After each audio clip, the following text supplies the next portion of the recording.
لا تفتخر يا لا تفتخر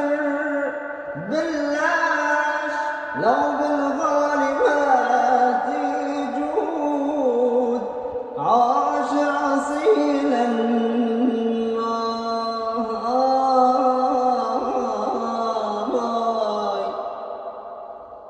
يا روح عاش أصيلا إذا جار الزمان يجود صابتك نائبة باغ النفس وشراب